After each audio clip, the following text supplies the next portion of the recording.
สบายดีจันวันนี้มาเบิ่งเนาะขั้นตอนการเอาคะแนนเข้าห้างทะเบียนตัว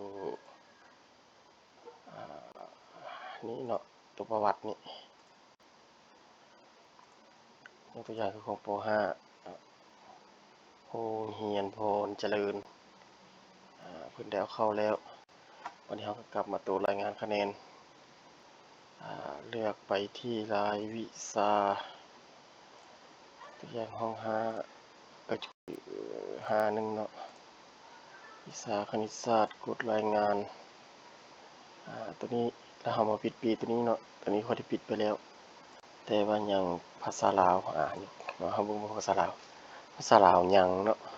ภาษาลาวยังหลังจากนั้นเราก็มาปิดป้อนพาสเวิร์ดเข้าไปแล้วกดบันทึกพาสเวิร์ดอยู่นี่เนาะพาสเวิร์ดเนาะหลังจากกดบันทึกแล้วเราก็ไปตัวรวมวิชาเลือกป .51 เลือกวิชาภาษาลาวเลือกวิชาที่1นี่เป็นภาษาลาวให้มันกลมกันเนาะหลังจากนั้นกดรายงานปึ๊บต้องให้คะแนนมาโชว์อยู่นี่เนาะต้องให้คะแนนมาโชว์อยู่นี่หลังจากนั้นก็กดบันทึกรวมคะแนนป้อนรหัสเข้าไปปึ๊บโอเค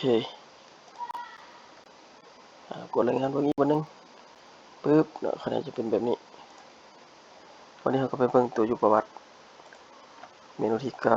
9ประวัติป .5 ห้อง5ป .5 เนาะว่าภาษาลาวจะมาคณิตศาสตร์คือกันเนาะคณิตศาสตร์คือกันจีเฮ็ดคณิตศาสตร์ให้เบิ่งอีก3 บาทนึงเนาะ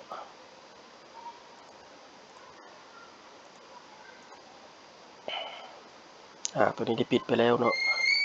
หลังจากปิดไปแล้วก็มารวมปึ๊บป .5 คณิตศาสตร์ตัวรวมก็ต้องเป็นคณิตศาสตร์กดรายงานบันทึกป้อนพาสเวิร์ดใส่โอเคกดรายงานเนาะสังเกตมันจะมีปุ่มยกเลิกอยู่นี่หมายความว่ามันเฮาเฮ็ดได้แล้วเนาะหลังจากนั้นก็ไปเบิ่งตัวประวัติปึ๊บ